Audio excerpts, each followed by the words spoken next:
Good afternoon, everyone. My name is John Highbush, and I have the honor of being the Executive Director of the Ronald Reagan Presidential Foundation and Institute.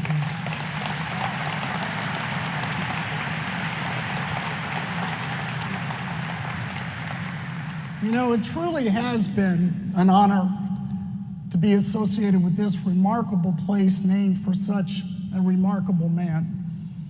By my count, this will be my 250th time up on this stage to introduce one of our nation's finest.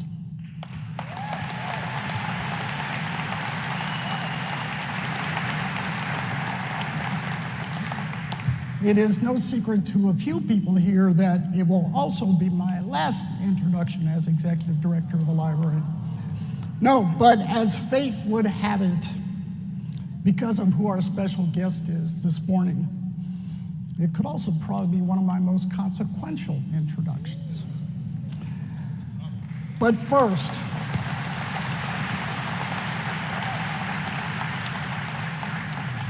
as always, in honor of our men and women in uniform who defend our freedom around the world, if you would please stand and join me for the Pledge of Allegiance.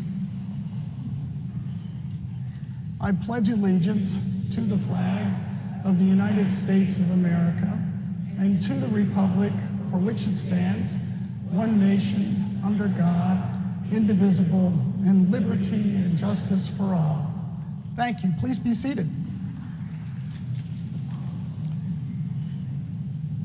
Before we get started, there are a few people in the audience I'd like to make sure I recognize, and I'll start with a terrific member of our Board of Trustees, former California Governor Pete Wilson with his wife, Gail. Governor.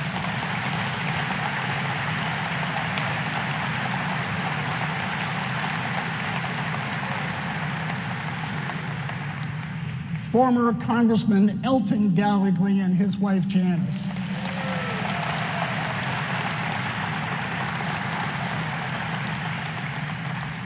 Former Ambassador to the European Union, Gordon Sondland. Gordon.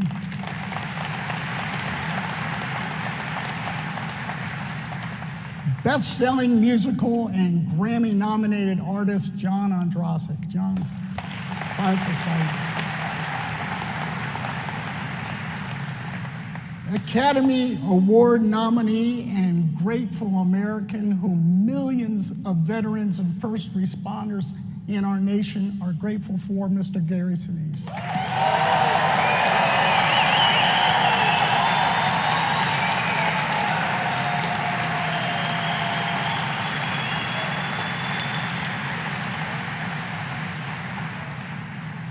Last but not least, this is just a special, Governor DeSantis' wife, Casey, and joined by their children, Madison and Mason.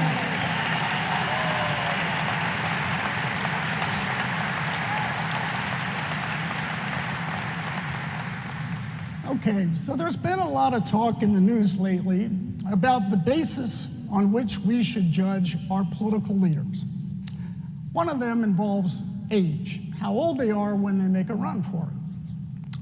President Reagan was once the oldest first-term president at age 69. That is until Donald Trump was elected at age 70, only to be outdone by Joe Biden, elected at the tender age of 78. Now, Reagan had a view on this subject. He quipped, Thomas Jefferson once said, we should never judge a president by his age, only by his works. Ever since he told me that, I stopped worrying about it. Little Reagan humor is always a good way to get things started. Our speaker today is at no risk of being judged by his age.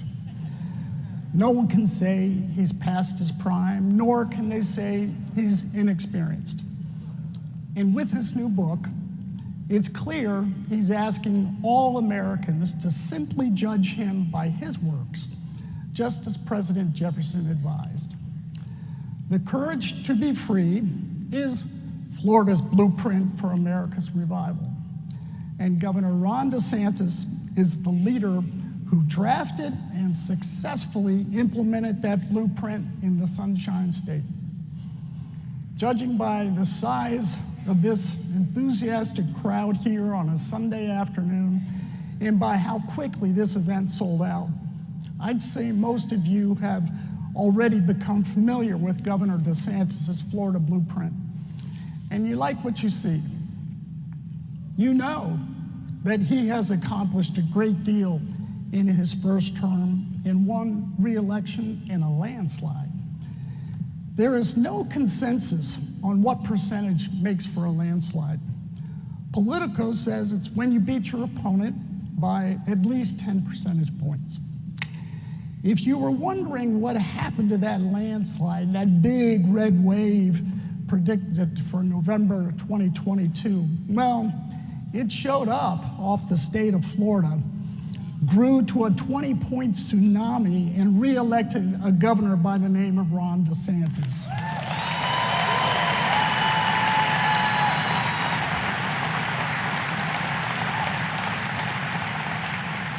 But I'm willing to bet there are a few things you still don't know about the governor.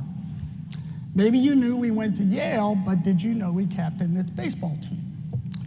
You know he went to Harvard Law, but did you know he earned a commission in the United States Navy as a JAG officer and deployed to Iraq as an advisor to the Navy SEALs in the fight to retake Fallujah?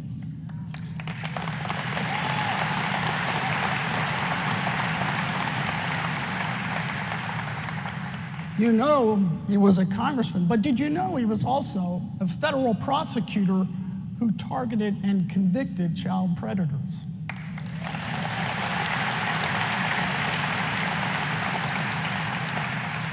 We all know he's been a driven governor with the courage to take on woke educators, woke corporate elitists, woke big tech, and woke social justice warriors.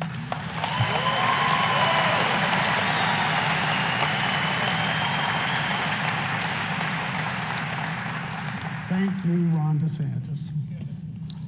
But only he knows for sure what he plans to do next. And regardless of what he decides, I have a feeling America is about to learn a lot more about Ron DeSantis and a lot more about his successful track record in Florida. His new book is a great place to start, and there's no better place for him to help premiere it than here at the Reagan Library. So ladies and gentlemen, please help me in welcoming the 46th governor of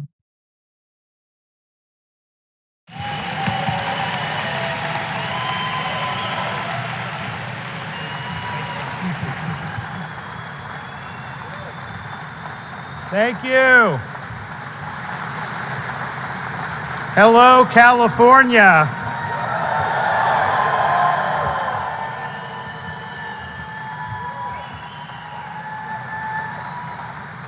I know you guys got a lot of problems out here, but your governor's very concerned about what we're doing in Florida, so I figured I had to come by.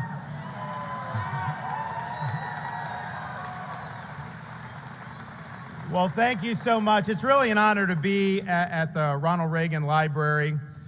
And as I was coming here, I started to think a little bit about President Reagan and about some of the issues that we're facing now.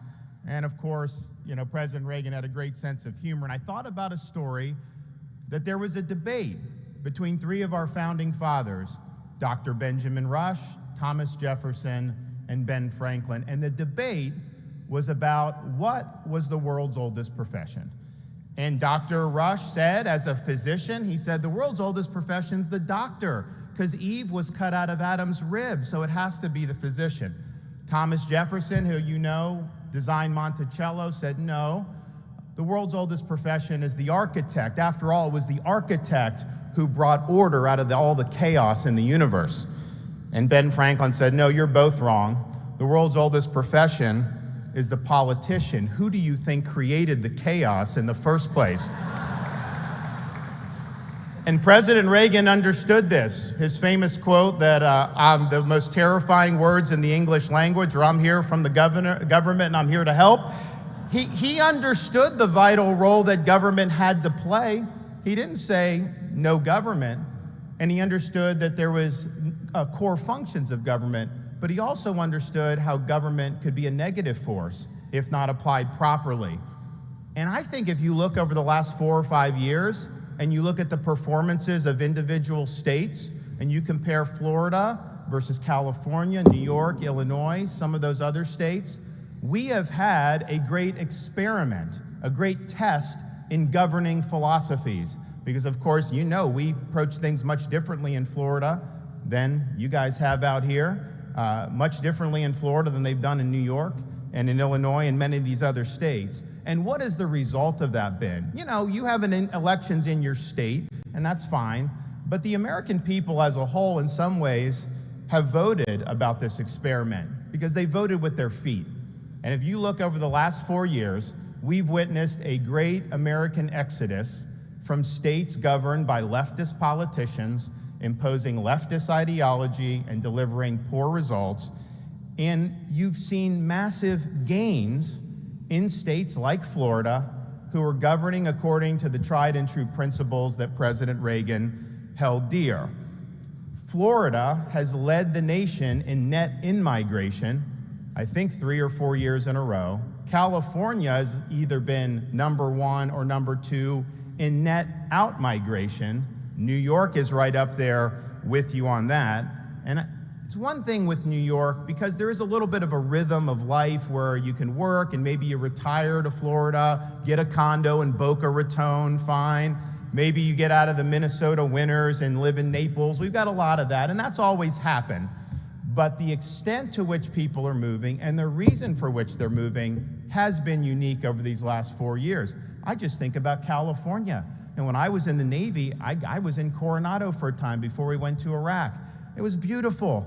And I just thought to myself, you know, man, I understand why people try to get to California. And from the beginning of this state's history, all the way until like the last 4 or 5 years, people beat a path to California. You didn't beat a path away from California. And yet now you see the state hemorrhaging population. I can tell you, growing up in Florida, I never remember seeing a California license plate.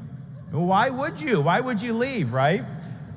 And then all of a sudden, over these last few years, we start to see Californians show up, these license plates. And I can tell you, that spooked a lot of people in my state because they didn't know how those Californians were going to vote when they got to the state of Florida. But we saw that, and we've seen people move from the West Coast, not just California, but Oregon and Washington State in numbers like we've never seen. This is a result of better governance in states like Florida. It is a result of poor governance in these left-wing states. That's why people are moving. Just think about fiscal management. The state of Florida, we have millions of more people now than the state of New York does. And yet New York State, they have twice the size of the state budget than the state of Florida does. And yet we have better infrastructure, better services, and higher performing K-12 schools. So where is all this money going?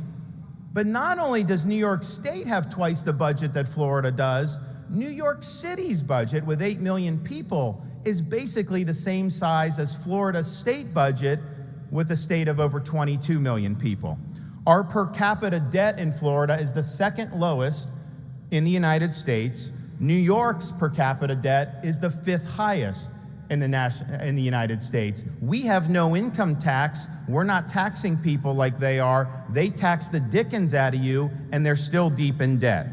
Yes, in terms of taxes, of course, no income tax. Florida's the second lowest per capita tax burden in the United States. New York and California rank among the top 10 most taxed states. And I don't have to remind you, not only do you have stiff income tax, you've got the highest sales tax in all of the United States.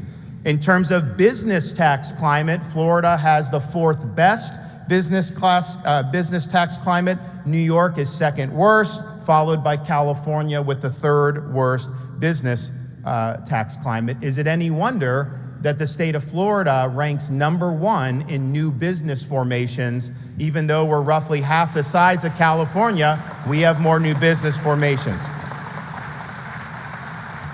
And unemployment in the state of Florida, the December numbers, we were 2.7%.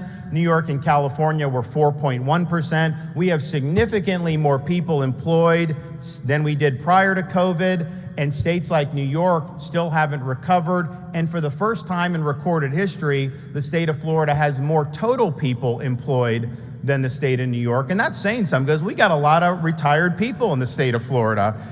So those results speak for themselves. But you know, we've always had lower taxes in Florida. That's nothing new. We've never had an income tax, and we've always worked to keep government small. So that in and of itself, while it contributes, that is not the only reason why people have moved. I think the pandemic caused people to reevaluate who was in charge of their state governments more than any other event in my lifetime. And you had to make a decision about how you were going to handle that. Were you, as the governor, going to look at everything, consume the data yourself, be mindful of your state's economic well-being, the education of your kids, yes, health in terms of COVID, but also health in terms of every other thing?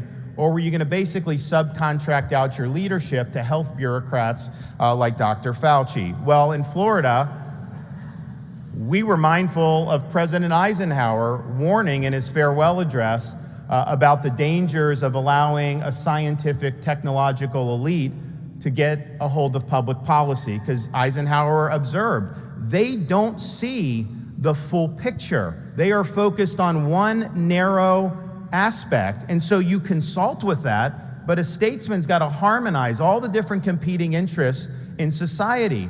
Fauci doesn't know anything about the economy. He doesn't know anything about education. He doesn't know anything about your rights. Indeed, he doesn't care about your rights. And so,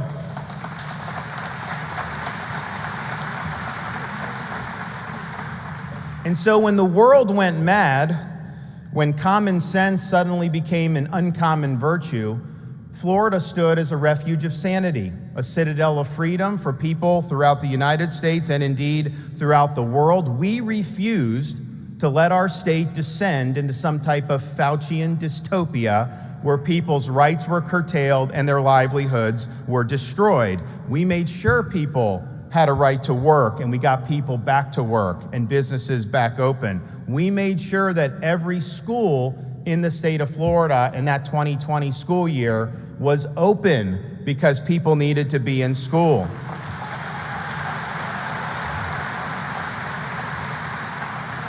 And I can tell you, we had families move from the Pacific Coast just for the fact that we had schools open in Florida when you didn't have them in many other states. We understood that the elite, the medical elite, whatever their intentions were originally, I don't know, but this devolved into something that became very political. And they wanted to use government to control your behavior. So we rejected the imposition of a biomedical security state in the state of Florida. We empowered people to make their own choices.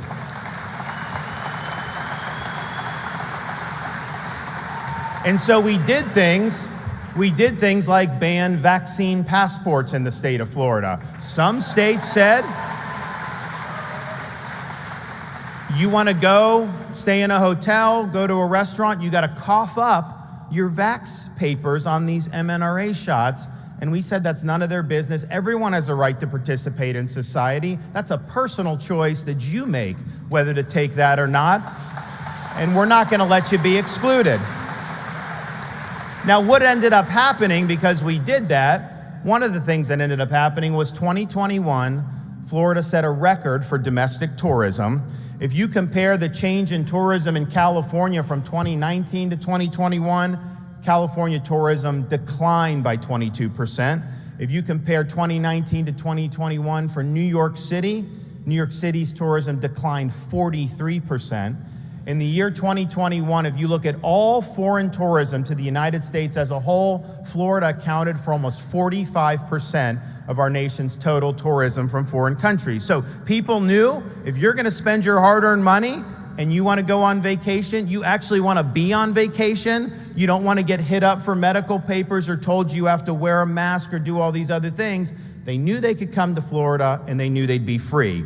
And this is not just something that we beat our chest about because we're more free. This had a direct impact on the livelihoods of hundreds of thousands of people who work in our tourism and hospitality industry. It boomed like never before, and people were better off as a result of the decisions that we made. We also understood that this being a personal decision with respect to these shots, nobody in the state of Florida was going to be put to have to choose between a job they needed and a shot they didn't want to take. We protected all of our employees from the mandates.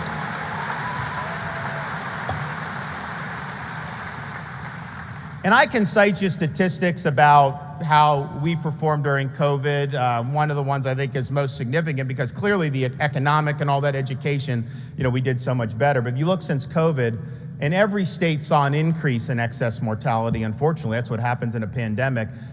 Florida had less increase in excess mortality than both New York and California. So all the mandates, all those other things, Florida had less of an increase. And you know how I know that Florida did it right?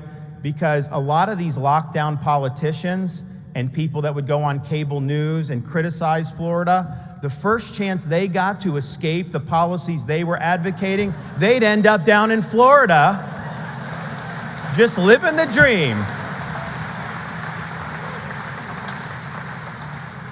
But that was a huge factor in causing people to make those decisions. Another important factor has been our approach to education. As I mentioned, we've had families move into Florida with kids, school-age kids, in numbers like we've never seen before. And I was born and raised in Florida, and as a kid, if anyone would have said Florida could compete, much less do better in K-12 education than New York or California, people would have laughed at you.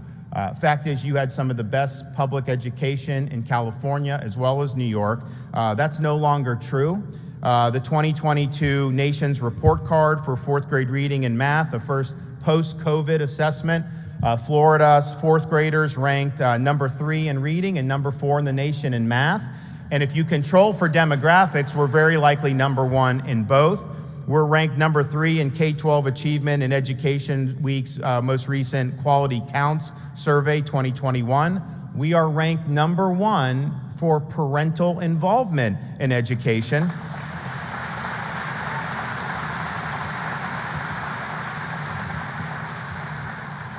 And we are ranked number 1 for education choice in all of the United States. Now, there was a survey, so as the COVID was going on, there would be surveys about what states had schools open in person, and sometimes it was by school district or city or whatnot. So 9 months into COVID, 10 months into COVID, January 2021, Burbio.com did the survey. State of Florida, 100% open in person. California and Illinois, less than 20% on their survey, open and in person for all students. I am sorry, that is a disgrace for this state and Illinois and other states that did it. And the consequences of that are gonna live for a long, long time.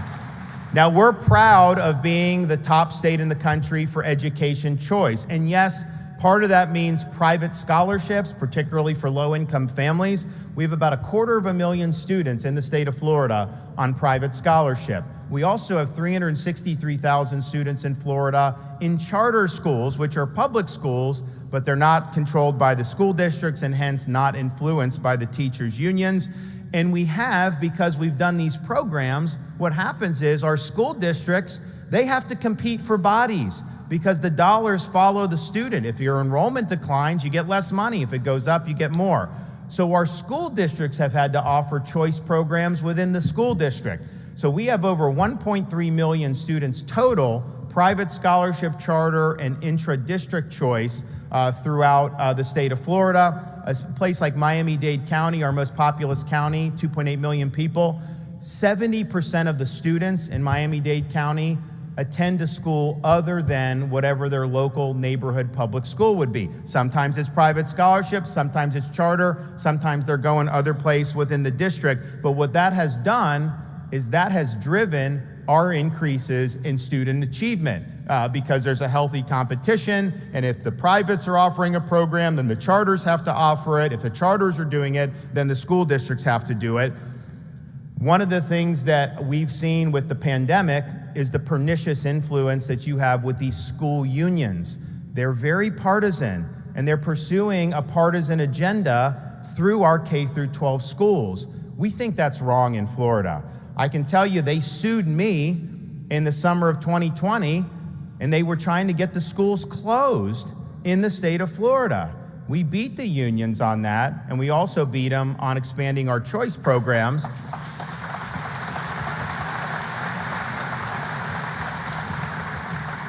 But I've also understood, as somebody that's done more school choice expansion than just about anybody in the country, I graduated from public high school, and we need to have good public education. So since I've been governor, we've increased teacher salaries by over $2 billion, but we do not let the money go to the union. It has to be spent on teacher salaries.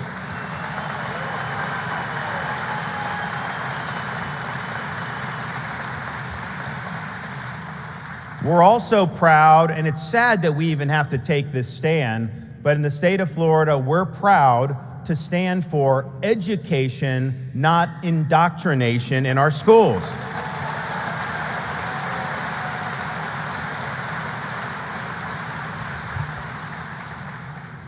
What is the purpose of having a school system? You know, the left thinks the purpose is to use your tax dollars and use public institutions to impose an ideological agenda, to foment political activism and advance quote-unquote social justice. In Florida, we reject that.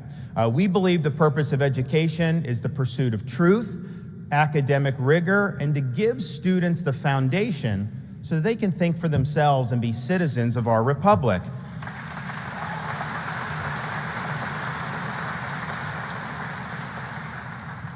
The left believes that regardless of the outcomes of elections, that they should still be able to use these institutions to advance their agenda. And in Florida, we are contesting that notion. Our view is that schools need to be accountable to the taxpayers that fund them. They need to serve the mission that's in the best interest of the state of Florida and the best interest of parents and the best interest of students.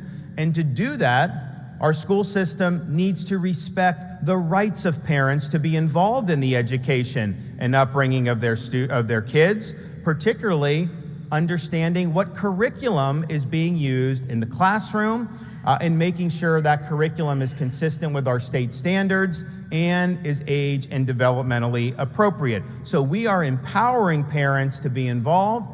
If there's something that is inappropriate, unfortunately, we see students 10 years old maybe, and there will be pornographic books. How did this happen? And so now we've empowered parents with the ability to object and to get the inappropriate material out of schools. We should be focusing on math and reading and the core subjects, not worrying about this other stuff.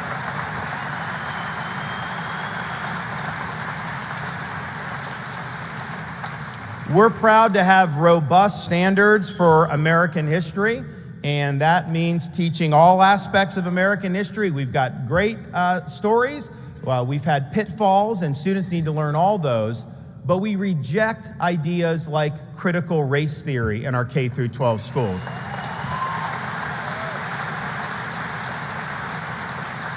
We are not going to teach our students to hate this country or to hate each other. We are not going to divide our students on the basis of their skin color.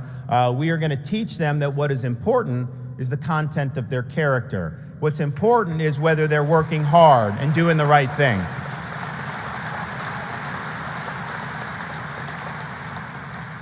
We also believe that parents in Florida, and my wife's here, who's a great spouse, and I think the best first lady in all 50 states, and we have our 6- and 4-year-old with us. It's been a big weekend for them. We started in Houston on Friday. They went to the Houston Rodeo. Then yesterday in Dallas, they got to go to Cowboys Stadium and check that out. They had monster trucks, and now they get to learn about President Reagan. So they're having a good time. I think they may get a little tired. But when I'm looking at these education issues, I'm looking at them through the lens not just of a governor, but I'm looking at them through the lens of a dad. And I believe parents in the state of Florida should be able to send their kids to elementary school without having an agenda jammed down their throats. They should not be teaching a second grader that they can choose their gender. That is wrong, and that is not going to happen in the state of Florida.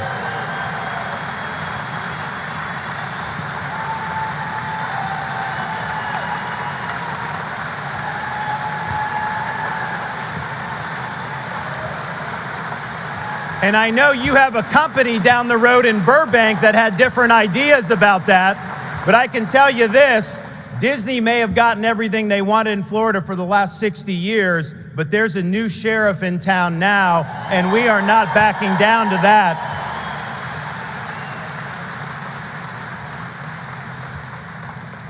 We are also working to reorient higher education towards those goals that I had mentioned. And to do that, we've already enacted reforms so that all tenured professors in the state of Florida must undergo review every 5 years and can be let go for poor performance.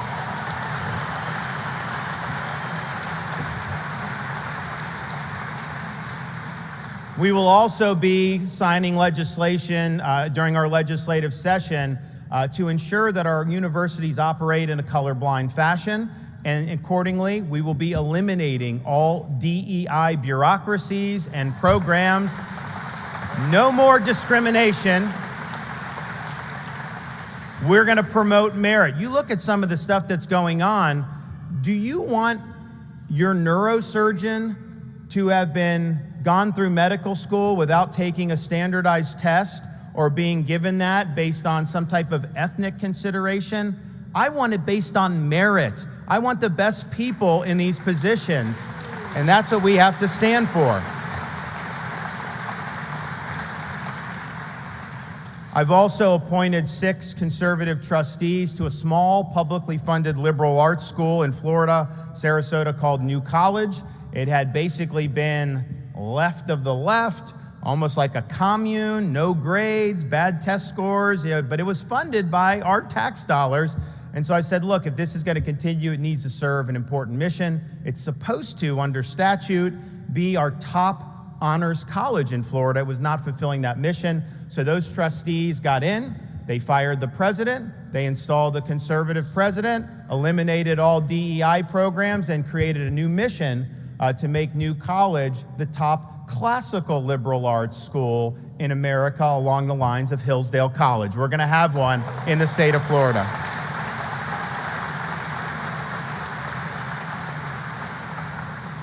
So parents are concerned about using the schools to impose ideology.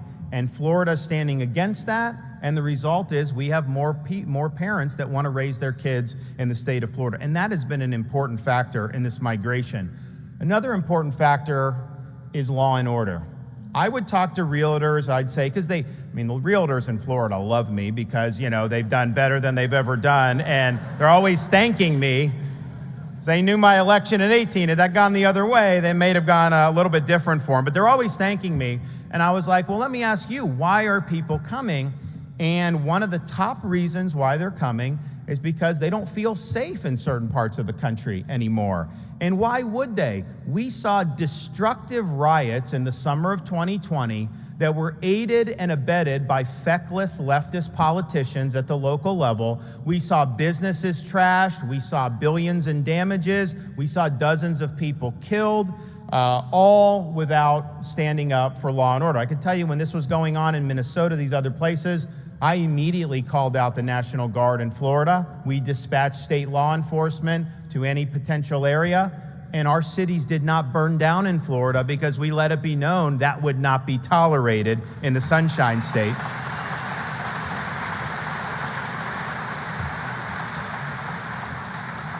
We also rejected the delusional idea that we should be defunding law enforcement agencies.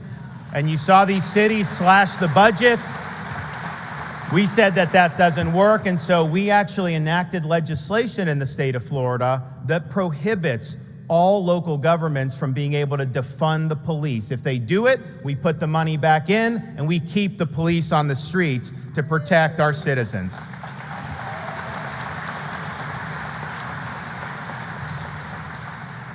We also reject some of the terrible legislative reforms that have been enacted in various states across this country. Some have released violent people from prison prematurely.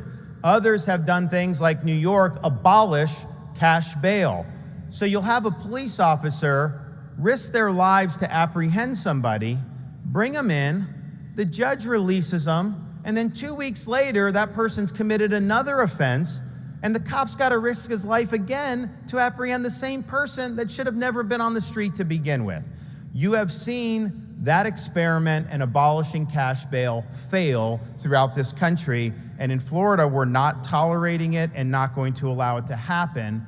And what's made it even worse is we've seen in city after city, including LA and San Francisco, prosecutors, progressive so-called prosecutors, elected usually with large campaign contributions from people like George Soros.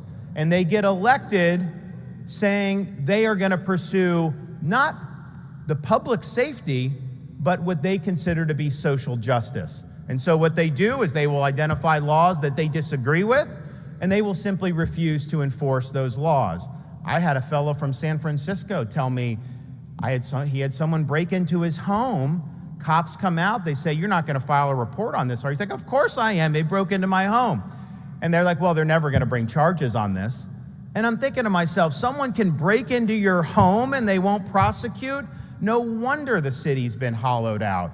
And so if you are a prosecutor and you think you don't like certain laws, the appropriate recourse is to resign your position, run for the legislature, and then try to change the laws. But you are not a law unto yourself as a prosecutor.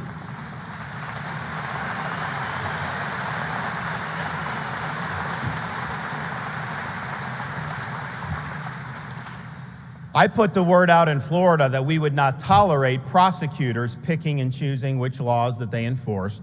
And we had a fella in Tampa that was elected, backed by George Soros, who said there were certain laws he just wasn't going to enforce.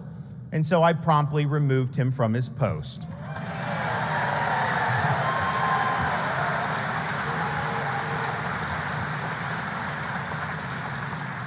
Now, I think the crime, education, COVID, the economic climate, all those very, very important. We have seen the migration. It has been unmistakable. But the question that a lot of Floridians are asking is, what is that going to mean in terms of the election? Because I got elected in 2018 by 32,000 votes, about a half a percentage point. And I had to make the decision going into office. A lot of people counseled me to trim my sails. They counseled me to not rock the boat. It's a closely divided state. For the decade leading into my election, all the major races, governor, president, were decided by 1 percentage point. Be careful, people would say. I rejected that advice. My view was that I may have earned 50% of the vote, but I earned 100% of the executive power, and I intended to use it to advance the best interests of Florida and to advance our common agenda.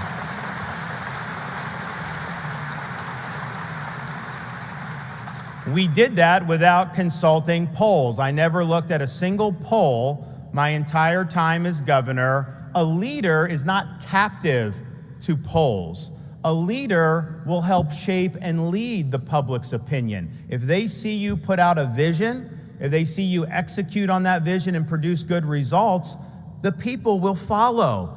And I made that bet that those 32,000 votes, if I was bold, I wouldn't get fewer votes. I'd end up expanding my base of support. But to do that, we understood that we had to have good personnel working in the administration.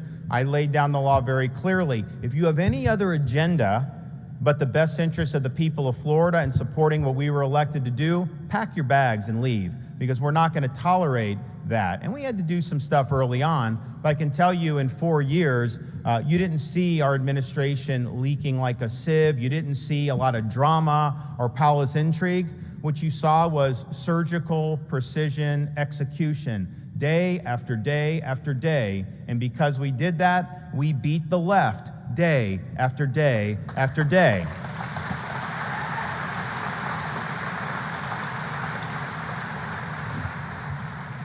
And part of that was I said, I'm going on offense on all these issues. I am not just going to sit around and hope things happen for me, hope I'm able to do good. A lot of elected officials don't like to make decisions. They don't want to get their hands dirty. If they could just stay out of it, because anytime you make a decision, some people like it, some people don't, so they'd rather just float above. I sat down at my desk the first day as governor over 4 years ago. I looked around the office and I said, I don't know who's going to succeed me here, but they are not going to have very much to do because I'm not leaving any meat on that bone. I am going to take care of all the business that I possibly can. And so that was what we did. And the result was we went from winning by 32,000 votes in 2018 to winning by over 1.5 million votes in 2022.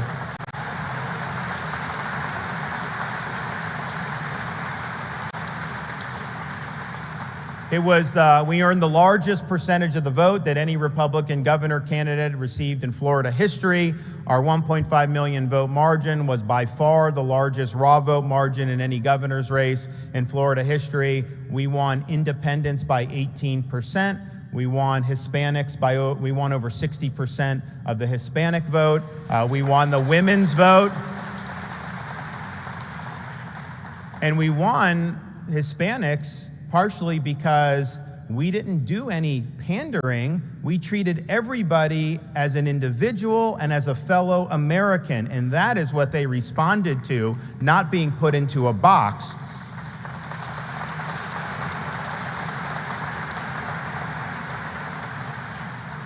We won 62 of 67 counties, including flipping Democrat stronghold counties like Miami-Dade to red, and we won Miami-Dade by double digits. We also, for the first time in almost 40 years, flipped Palm Beach County red, which nobody thought was possible. And so what it shows is two things. One, the migration that we had, people were worried about a 32,000 vote margin being overwhelmed with people coming from liberal states and then voting the way the liberal governments operated. I think it was just the opposite. I think we were drawing people who were very sensitive to the state governments they lived under, and they were coming because they believed that we were the free state of Florida and they wanted to be a part of the free state of Florida. But the other lesson is boldness is something that voters reward. If they see you out there willing to lead, if they see you and they know where you stand, and people in Florida, even probably my toughest critics, would acknowledge, if I tell you I'm going to do something, I do it. I don't waffle, I get it done. And so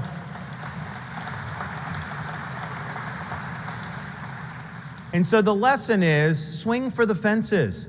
You will be rewarded.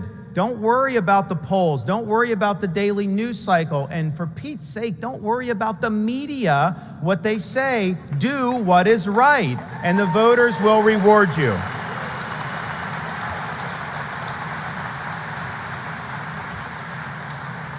So I'm proud of what we've done. I think we've gotten it right on all the key issues, and I think these liberal states have gotten it wrong. And why are they getting it wrong?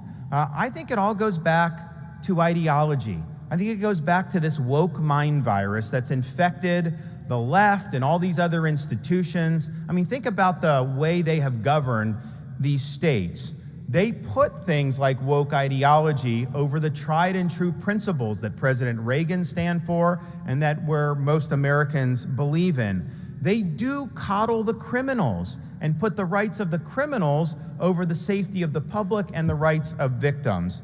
They impose unreasonable burdens on their own taxpayers to finance wasteful programs and wasteful levels of spending. And they subordinate, in terms of education, the best interests of parents and students to partisan interest groups like school unions. And of course, they still, in many respects, cling to medical authoritarianism, where some of these universities here are still forcing these booster shots on these college students. That is wrong, and there's no justification for it.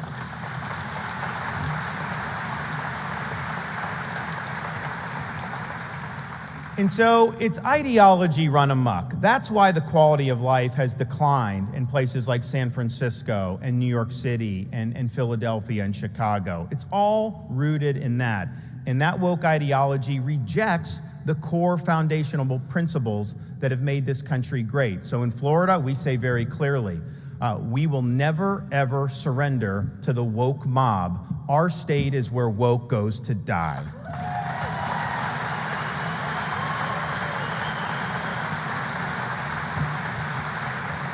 Now, I wish I could say that our problems are limited to just a handful of leftist state governments, but I think as most people know, we have a big problem with the federal establishment in Washington. It has engaged in an inflationary spending binge that has left our citizens poorer and our nation weaker. It still clings to pandemic restrictions. They won't let Novak Djokovic come to the United States, even though he's had COVID because of the shot mandate. And these restrictions are based on ideology, not based on science. They have recklessly facilitated open borders. We have record drug overdoses, record amount of fentanyl coming in, criminal aliens coming in, including people on the terror watch list, and the sheer number, the millions and millions of people that have been released in our society have imposed significant burdens on taxpayers in communities all across the country, including briefly for one night in Martha's Vineyard, but it was only one night.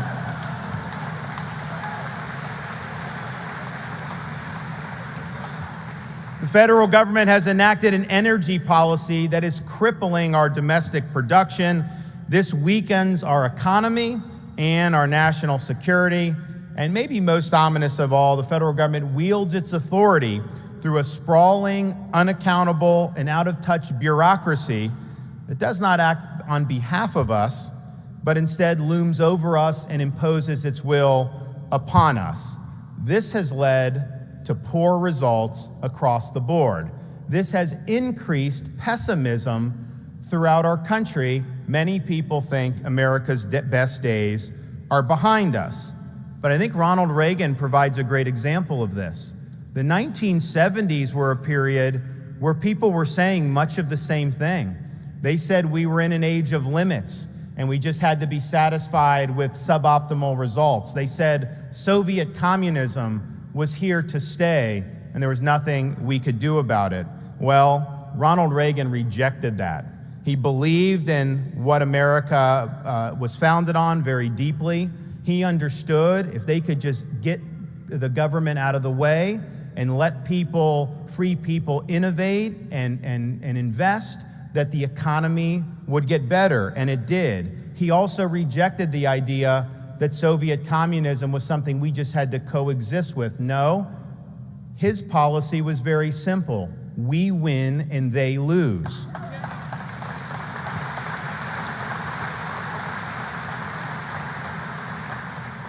President Reagan showed us that decline is a choice. He showed us that success is attainable, and he showed us that freedom is worth fighting for. One of his famous quotes was that freedom is only one generation away from extinction. It's not passed along in the bloodstream. It's something that needs to be fought for. And I admit, you go back 10, 15 years when I would read that quote, I thought it was a little bit of hyperbole. I mean, isn't freedom just in Americans' DNA? Could we really just lose it? But the experience of the last 5 or 6 years shows us just how fragile our freedoms are. You had places in this country that forcibly shuttered churches while allowing liquor stores and strip clubs to operate. So fight we must to preserve this freedom. We must embrace the founding creed of our country, that our rights come not from the courtesy of the state, but from the hand of the Almighty. We reject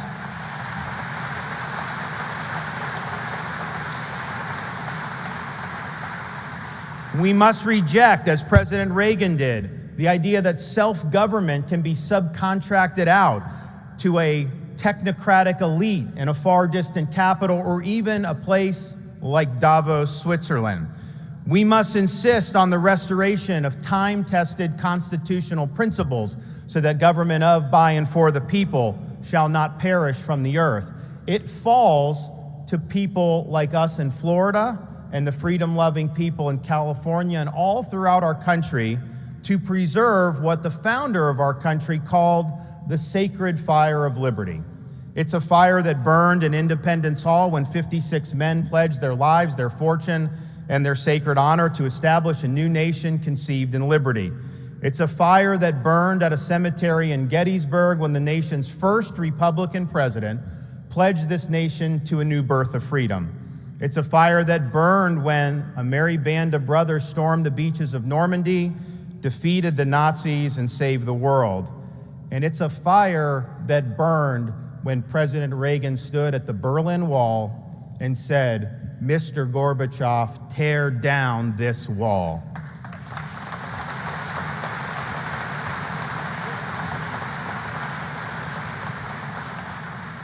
But understand, this isn't easy. This is a responsibility. It's not a responsibility that we in Florida shy away from, though. It's a responsibility that we welcome. And we have no other choice but to do it. We owe it to people like President Reagan, who fought so hard to keep this country free. I would not be standing at this podium today if it was not for President Reagan. I also think we owe it to all the people that have sacrificed so much on behalf of our country. One of the things that I would do, as was mentioned in the introduction, I did a brief stint as a member of Congress. I've recovered from that experience, don't worry, and don't hold it against me. But one of the things you would do flying from Florida up to Reagan Airport is you'd fly and there'd be different routes to take. One of the routes took you flush parallel to the National Mall. And so you're flying next to this pretty low, and you look out that left side of the plane in the windows and you see the Lincoln Memorial, smack dab right there, the beautiful reflecting pool, the Washington Monument, all the other monuments, and then the beautiful U.S. Capitol perched on the top of the hill. And you think to yourself, man, this really inspires you as an American. Those are important symbols about our ideals and about the people that really helped establish those. But what I found out after doing that trip a few times was the best monuments that we had were not out the left side of the plane. Because if you looked out the right side of the plane, you'd look over the Potomac River, you'd see very nondescript monuments, very orderly arranged over rolling hills in a place called Arlington National Cemetery. And you can have the best Declaration of Independence in the world, you can have the best Constitution in the world, you can even have great people from George Washington through Ronald Reagan, but if you don't have people that are willing to put on that uniform, stand on that wall, risk their lives, and indeed give their lives, then none of those ideals amount to very much. And so I'm motivated to fight these fights. It's not easy to fight the fights. When you stand up and you're standing for what's right, when you're standing for the things that President Reagan stood for, and so many other great leaders, there's a cost to that in this day and age. The left is not going to let you advance this agenda without contesting it. They'll smear you, they'll attack you, they'll do all that. And so it's a sacrifice. But the sacrifice we make now in fighting these fights pale in comparison to the sacrifices that so many have made through so many periods in American history. So we need to honor their sacrifice, and we need to do justice to their memory. And yes, we need to win the fight for freedom, and if we do, we will be winning one more for the Gipper. Thank you all. Thank you so much. Thank you for coming. God bless. Thanks so much. So good to see you. Thank you. Thanks so much. Honor to be with you. God bless you all. Take care.